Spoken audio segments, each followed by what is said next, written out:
Welcome back to Fox Explainer. Today I am going to show you a comedy, drama, and horror movie from 2019 called Zoo. Spoilers ahead. Don't forget to subscribe to my channel for more content like this. Watch out and take care. One gloomy afternoon, John comes home from work and goes straight to his wife Karen, who is cooking in the kitchen. But Karen doesn't acknowledge his arrival and barely talks to him when he tries to start a conversation. Later that night, they go to a movie and John tries again to talk to his wife. When he gets the same blank answer, he leaves the living room, but Karen stops him, saying she has something to tell him. She hesitates but ends up saying something that doesn't matter. The next day, John gets ready for work and goes to the bathroom. As he looks in the mirror, he suddenly feels a strong impact that punches a hole in their bathroom ceiling. John peeks into the hole and sees a few fighter jets flying by. He has plans to leave their apartment right away to see what all the fuss is about. But Karen goes up to him and tries to say something important again. John, who is now obsessed with satisfying his curiosity, leaves his wife, who is actually planning to get a divorce. John is shocked when he goes outside and sees that an airplane has crashed into a nearby building. The man next to him says that it looks like the 9/11 disaster, which John doesn't know anything about. Suddenly, something terrible happens on the street, and he runs back to their apartment as fast as he can. Then, John tells Karen that the people in the basement are biting. Karen looks out the window and is shocked to see two people eating a man alive. Nothing could have prepared them for this nightmare, but now they have to focus on staying alive until help comes. So, Karen and John make a list of the food and supplies they have and realize that it will only last them a couple of days. Because of this, they decide to steal from their neighbors. After agreeing that Karen would do it the next time, John goes out first. A few minutes later, John came with some food and told Karen that their neighbors, the Andersons, had left their door unlocked. This interests Karen, so she gets ready and starts robbing the Andersons' house. When she comes back with a couple of bottles of wine, she tells John to get ready to steal their neighbor's TV. Later that night, they watch the news on the television they just stole. According to the reports, they should stay away from the infected and put an X on their windows so rescuers can find them. The next morning, when John wakes up, he is greeted by Karen, who has just come back from looting. It looks like his wife went a little further than needed when she was gathering supplies, because she also stole a dress. Later, John wonders what they should do if the infected people try to get into their building. Karen tells him that they have to defend themselves. In this way, they both practice defending themselves against possible attacks by getting some tools and weapons ready. Later that night, Karen hears a noise outside their door, so she immediately calls John to come over. They open it quickly because they think it's the rescue team, only to be met by an infected person who tries to bite them right away. Luckily, they are able to fight it off without getting hurt. John says that he would kill for a cigarette right then, because what just happened has made him very upset. Karen grabs a few cigarettes from their cupboard after hearing what her husband just said. John asks her what else she has in there because he is interested. Karen surprises him by bringing out some illegal stimulants, which she quickly sniffs. Even though John is against it at first, he ends up trying it himself. Later, Karen is proud to show off a gun she owns and other stimulants she has collected. The next morning, when Karen wakes up, she hears a gunshot. She gets up and goes to the kitchen right away, where she finds John playing with her gun and shooting a pot that Karen's mother gave her. She gets mad at him and takes the gun from him, then goes to the bathroom to take a shower. Later that day, they put the broken pieces of the pot in their doorway to show that they are inside the house. They then go about their normal routine, which includes working out and getting weapons ready. But they take breaks from working out to sniff some stimulants. One day, they were going about their usual business when they heard a noise at the door. Someone was trying to open the handle from the outside. John grabs a knife as a precaution because he thinks it might be another infected person. Karen grabs the hammer. Soon, they open the door and see that it's their neighbor Emily and her son Leo. They want to stay in their house. Karen doesn't want to let them in, but John makes her, so they invite them in. Leo tells them that he and Emily were stuck in the laundry room after the crash, and by the time they got out, there were already infected people in the building.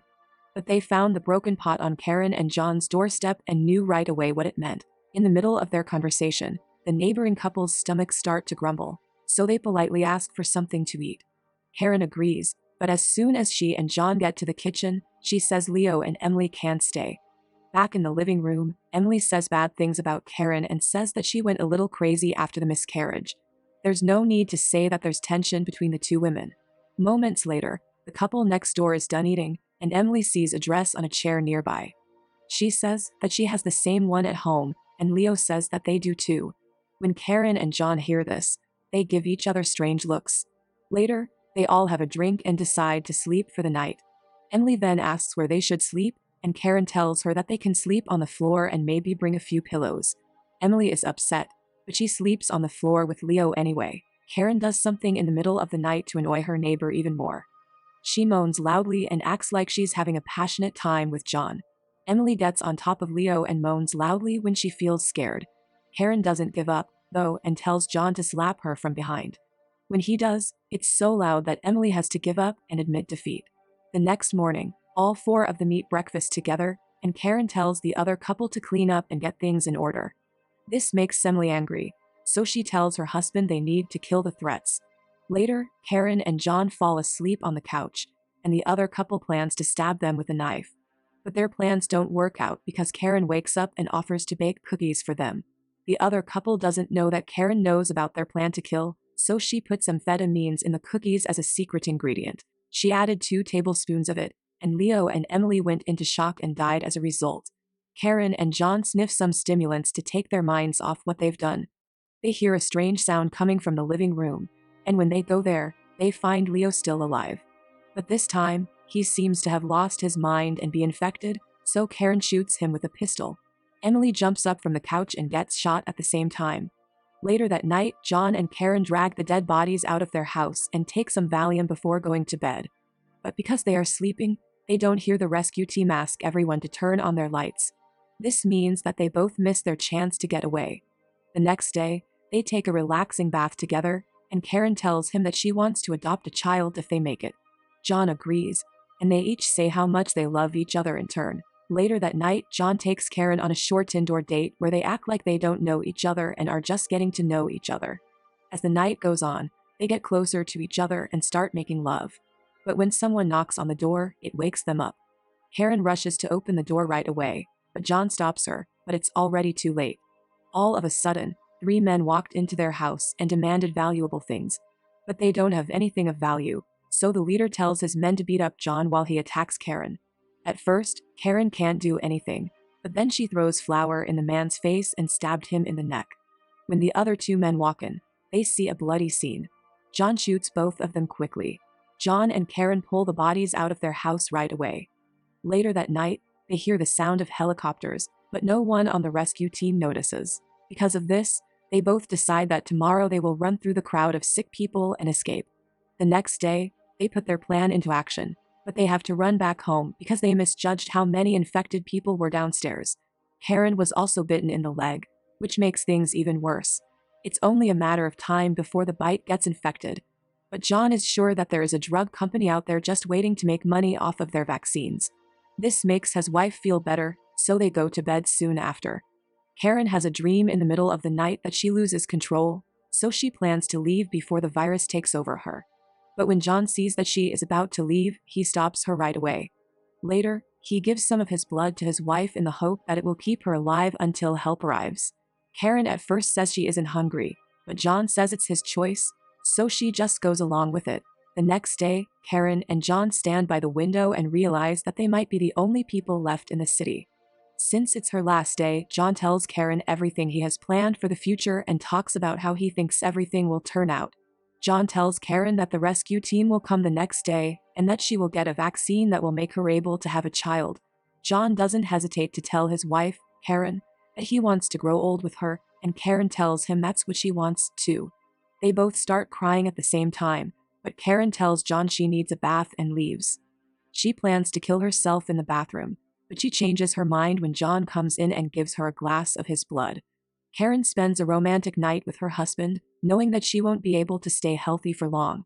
They make love for the last time. The next day, John wakes up alone in his bed. He goes to the bathroom and finds a note from Karen there. In the note, she tells John how much she loves him and how perfect their life has been in her mind. But in her worst nightmares, the hunger won and she couldn't fight it anymore. So, she asks John to end her suffering and tells him to find her in the nursery. John goes to the nursery and finds that Karen has locked herself up. This breaks his heart. She is now completely sick, and there's nothing that can be done to save her. After a few seconds, John grabs the gun and points it at his wife's head. Karen looks at him with her dead eyes before he pulls the trigger, and he apologizes for what he is about to do. Someone suddenly breaks down the door, and it turns out to be the rescue team. They look around to see if anyone is still alive and find the nursery. Karen and John, who are both infected and chained to the wall, scare them. The rescuers don't understand why their hands are taped together, so the commander just says, "It's love," which the rescuers find hard to believe. After that, the people trying to help them decide to shoot both of them down. John couldn't kill the person he loved most, so he joined her in her pain. That's all for now. I hope you enjoyed the video. Subscribe for more and hit the like button to help me out, and also leave a comment if you want me to explain your favorite film. Until next time, take care.